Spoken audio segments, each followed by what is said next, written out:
constitutional democracy. And that is why we march today. We march to resist the rise of a new oppressor, one who wears the cloth of democracy, but governs with the spirit of dictatorship. We march not as partisans, but as patriots. We march because of the Constitution demands it, article after article of our supreme law, and joins us to defend the Republic, not with arms, but with truth, courage, and lawful resistance. We must, as citizens, be vigilant. We must be relentless. We must use every constitutional tool at our disposal to oppose the descent into despotism. Every citizen who cherishes freedom must rise, loud, bold, and fearless. We must organize, mobilize, and strategize until this diabolical agenda is brought to its knees. We say to the judiciary, your first duty is the Constitution, not this president, not any president. You owe allegiance to the Republic and its people. In these trying times, we do not ask you to take sides. We ask you to stand fair, to stand for justice, to stand for Ghana. And know this, you are not alone, and you will never walk alone. We stand with you, and we will not falter until judicial independence is restored and protected. And to those judges who have been promised of promotions just to cow you, remember, if today it is Tokonu, tomorrow it will be you. Stand firm.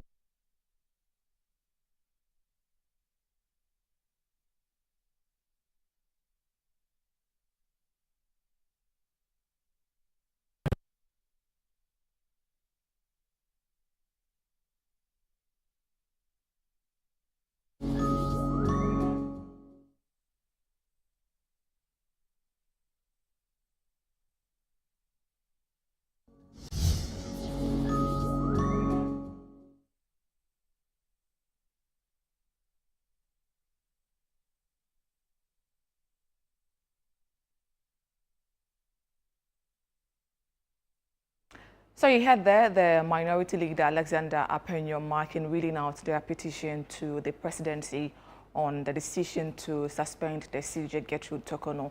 Earlier, they had also presented same petition to the Judicial Service. They had also done same to the Clerk of Parliament, who received their petition and said he was going to forward that particular petition to the Speaker of Parliament for his take on that. We'll be going live to the Jubilee House shortly, where my colleague Charles Owusu-Kume is standing by. Now, basically, members of the minority and then the NPP, together with some other political parties, we saw Kofi Akpaloo of the LPG and some other smaller minority parties who joined today's protest against the decision by the president to suspend the CJ. Now, this is because of several petitions the presidency had received prior to the suspension of the CJ. And so today, the minority had earlier mentioned that they were going to protest against that particular decision of the president to suspend him. They see that as an abuse on the judiciary. They have called on the Judicial Service, the clergy and other civil society organizations to join in this particular cause of theirs to have the presidency restore the rescind its decision to suspend the CJ Gertrude Araba Isaba Tokono. The protest is currently ongoing in front of the Jubilee House. And so my colleague Charles Owusu-Kume will be joining us shortly for more. But basically what the minority leader has been saying, that the decision by the president to suspend the CJ is an affront to justice. And so they are demanding a reinstatement of the CJ.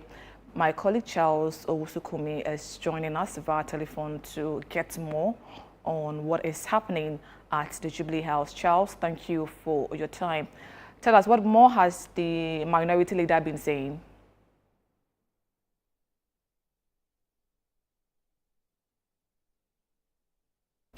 Charles, thank you for your time. If you can hear me, what more has the minority leader been saying? Well, yes, the minority leader, the Honorable Apenyo Markin, just addressed the protesters after handing over that petition to the Deputy Chief of Staff in charge of operations, Stan Dogwe. Now, in addressing the gathering here, just to disperse the crowd, he talks about what he describes as intimidation of past government officials, and he mentioned former Finance Minister Ken Ofori-Atta, former Governor of the Bank of Ghana, Dr. Ernest Addison, whose homes were raided by persons from national security. He talks about intimidation of all these people, and that President Mahama and the NDC seeking to pack the courts in an attempt to seek a third term.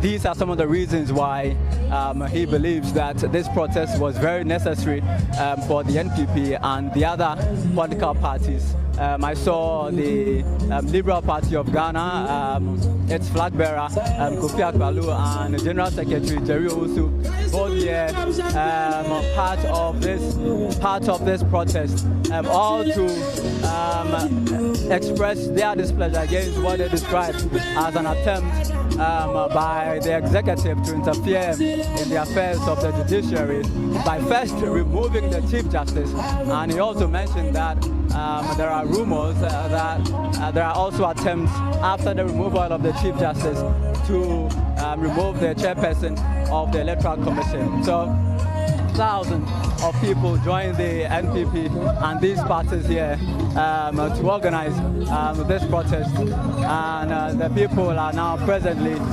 dispersing and leaving the premises of the Jubilee House. I must say that security here today was massive. Hundreds of police officers in front of the Jubilee House over there to prevent any persons or group of persons trying to enter the Jubilee House. Even journalists who have found it difficult to access that area. And so the protest has officially ended. The Member of Parliament for Efutu, the Honorable Apenyo Makin, who was flanked by his Deputy Minority Leader, the Honorable Patricia P.J., the Chairman for the NPP in the Greater Accra region, Divine Alcohol, was also present. Former Education Minister, the Member of Parliament for Bosomchem, the Honorable Educhum, was also present, and some other members of Parliament and other members of the NPP, all participating in this protest. The NPP, they've already told us that this is the first leg of a series of protests they will be embarking on if the president does not heed to this very petition they have submitted to him and rescind the suspension of the Chief Justice. They intend to do other protests. They intend to picket here at the Jubilee House for days and for days, so that they can force the government to do as they please. I'll try and engage some of the ordinary people who came here to take part in this protest. Hello, sir. My name is Charles. I work with Channel 1 TV. What's your name, sir? All right. He wouldn't want to talk to us, but loads of people joined the NPP, the Liberal Party of Ghana, the People's National PNP, the Ghana Union Movement, and other political parties to embark on this protest. Now, in that petition is what they ask for the president, is that until the president reverses the suspension of this Chief Justice, they will have none of whatever is going on with the president. They believe that the president and his NDC, they are seeking to pack the courts. They are seeking to remove this Chief Justice so that it will be easier for them to defile the Constitution and seek another term. But we also know that the Majority Leader, the Honorable Mahama, he has repeated his claim to say that President Mahama has no intentions of seeking for another term as president. So, this is just currently what is happening. The police officers are managing traffic. They are now opening some of the barricades to allow for traffic to flow. So that was my colleague Charles Osukumi bringing us up to speed on today's demonstration by the minority and some allied political parties. There will be more reactions to today's protest on Newsfeed at 4:30 and later tonight on Channel 1 Newsroom at 8. My name is Hawa Idrisu Mustafa. Thank you so much for joining us.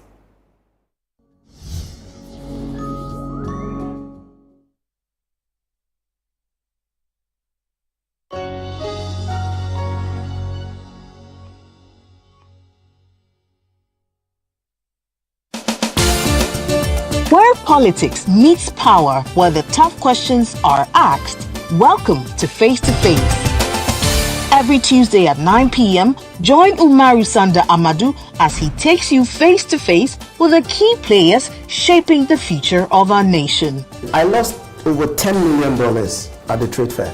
You had a fight with the management of trade fair? I don't have a fight with them. I just deplore the way they went about what they did. Let's talk about the chief prosecutor of the state at the time that you were being prosecuted, Godfrey Yeboah-Dame, the Attorney General. Yes. I think he was directed to jail us. By who? By the system. Baku has been a failure for your government, though. Can't be a failure. You have not solved it. No, you are not praising them, the previous government for solving Yendi, which was even a more difficult case. It's quite obvious that from these votes, the people felt that let's just let you go. So they were disappointed in us. You are essentially the worst government in the Fourth Republic. I don't know how you are doing that. If you based on the indicators. Yes, based on the number of people who refuse to come and vote for you. If that is your analysis, then why not? No filter, no boundaries, just the truth behind the headlines. Deep, bold, and unflinching. Face to Face with Umaru Sanda Amadou airs on Tuesdays at 9 p.m. only on Channel 1 TV, where politics gets real. In a world filled with challenges, we all need guidance, hope, and a lifeline to anchor us. This is Lifeline, and I'm your host, Fred Crunchy Mensa. From social issues, relationship challenges, and family matters, Lifeline is here to inspire, uplift, and guide you on your journey. Where we give you support, where we hold your hand through the valley and through the thick and thins of life. Join Bishop Fred Crunchy Mensa. I welcome you especially to Lifeline. Every Tuesday and Thursday at 10 p.m. right here on Channel 1 TV. Let's walk this path together, strengthen our faith, our families, and our lives. Lifeline, because every soul deserves a guiding light. Tune in to Lifeline on Channel 1 TV and let's grow together.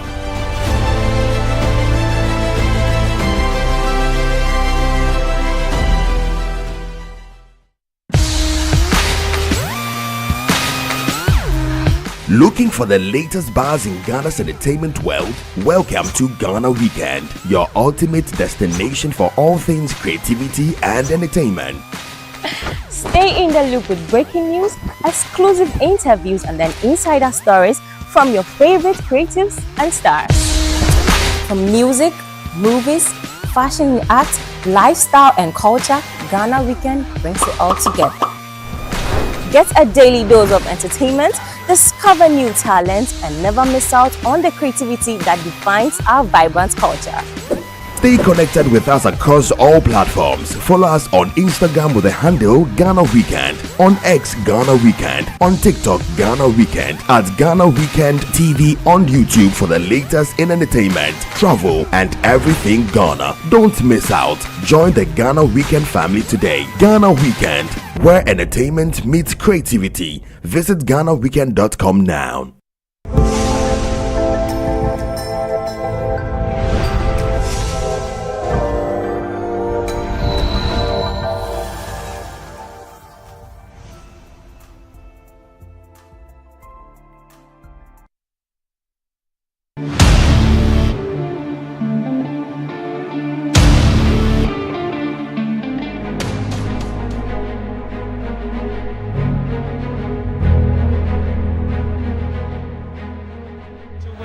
it's Badu. Africa are one kick away from their first ever success at the FIFA Under-20 World Cup. If Badu can score this penalty, is it Africa? Is it Africa? It is!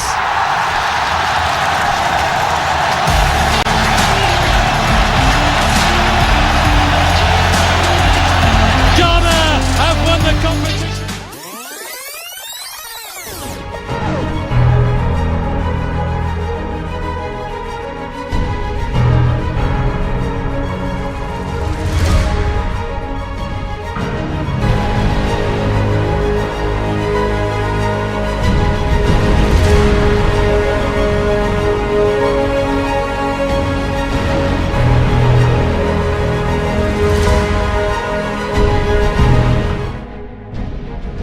This is where it all began for Ghana's Under-20, the Black Satellite, a team forged in passion and perseverance. Fresh off their gold medal triumph at the 13th African Games, where they outshone Senegal in a thrilling semi-final at the Accra Sports Stadium, Coach Desmond Offer now faces his toughest challenge yet, leading his squad back to Egypt, the land where they made history as Africa's only Under-20 World Cup champions in 2009. The 3-8 charging forward. He has Ndiaye to be the 3 years able to get the ball in play, and Ghana may have a chance. The Ghanaians have scored, and guess what? The Samatex player, the man who scored the only goal for Samatex, is Summer Boy, has come off the bench to score for Ghana in the 83rd minute.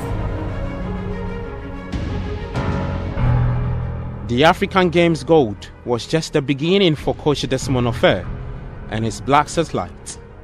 Now they face a fiery rematch against Senegal. The familiar foe they narrowly defeated 1-0 in March 2024 thrilling semi-final during the 13th African Games. But the road to glory took an unexpected turn when Côte d'Ivoire withdrew as host, forcing a dramatic redraw of the U20 AFCON groups. A twist that could redefine the satellite's path to greatness in Egypt. Now the next one will go to position C4.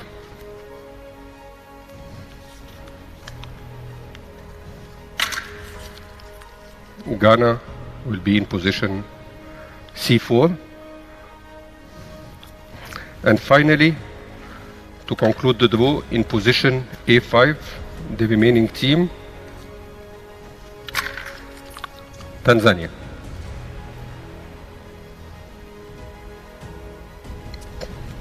Just to conclude, to summarize the draw, in Group A, we have Egypt, Zambia, Sierra Leone, South Africa, and Tanzania.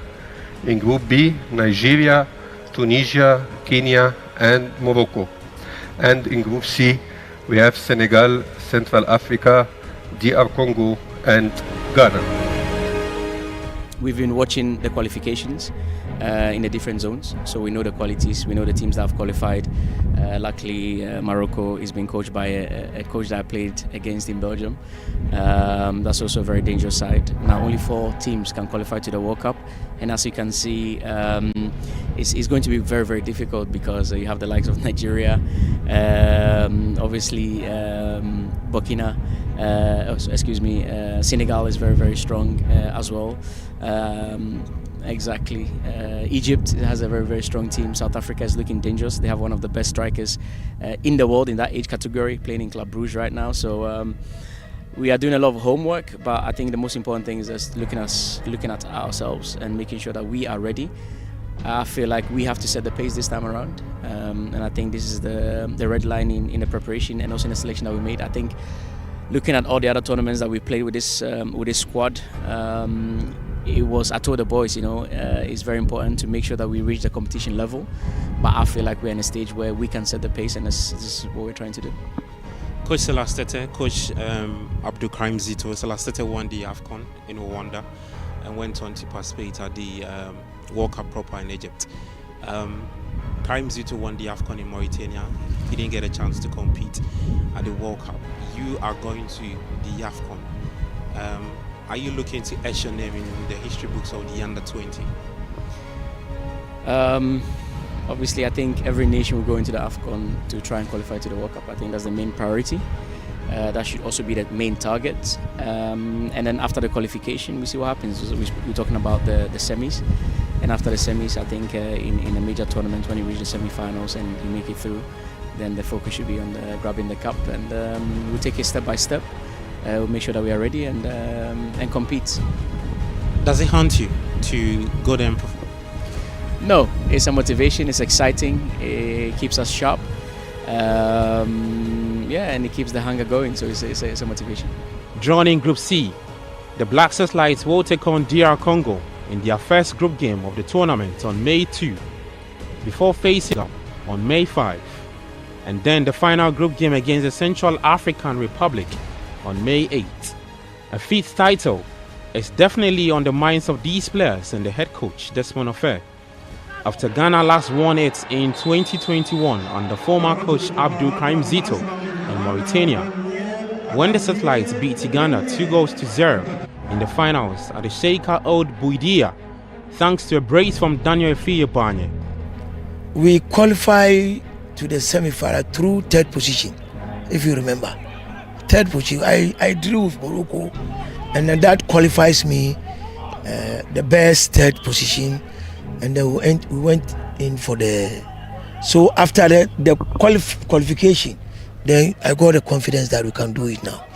And I also use the independent, the 64 years of Ghana independence to motivate the boy. I said, look, we won the Zombie.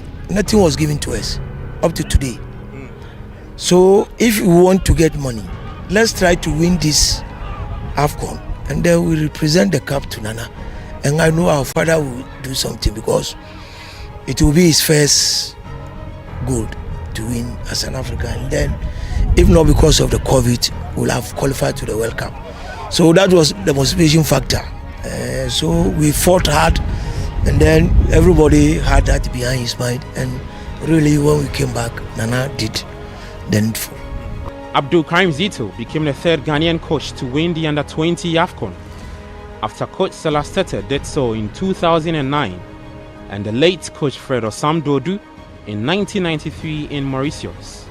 The baton has now been handed to Desmond Offer, but really, what should be the target for the Black Stars assistant coach? After Ghana failed to participate in the 2023 edition, where Senegal were crowned eventual champions.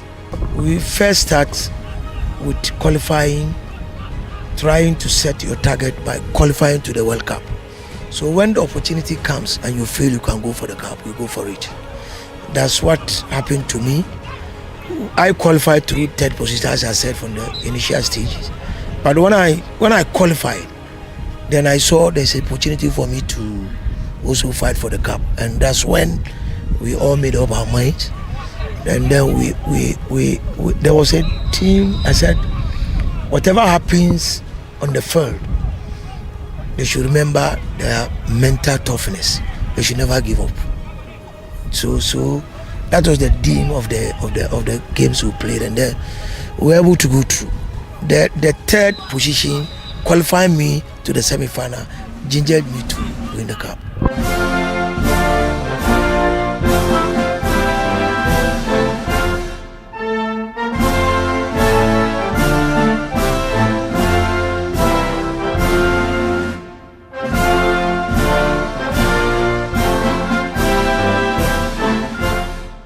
Egypt was the country for the 2009 World Cup, where Black Searchlights clinched the Under-20 World Cup after beating Brazil in the finals on penalties 5-4. To win it, and it's Badou.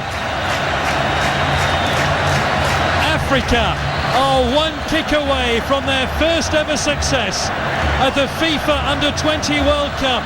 If Badou can score this penalty, is it Africa? Is it Africa? It is!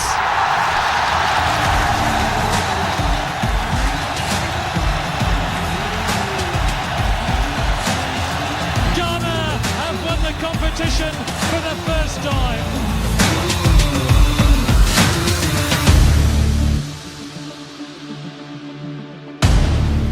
So what happened was, I think the day, normally when you get to semi-finals, everything can happen, and we've been practicing a lot of penalty kicks.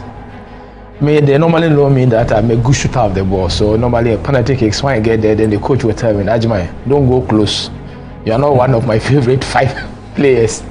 I said, okay, and that's not a problem, but I still need to train because anything can happen. Yeah. So the D-Day came, and when we were in the dressing room, and he told me that if in case the game travels to extra time, maybe penalty kicks, I'm not in the first 5. However, if something happens and they need a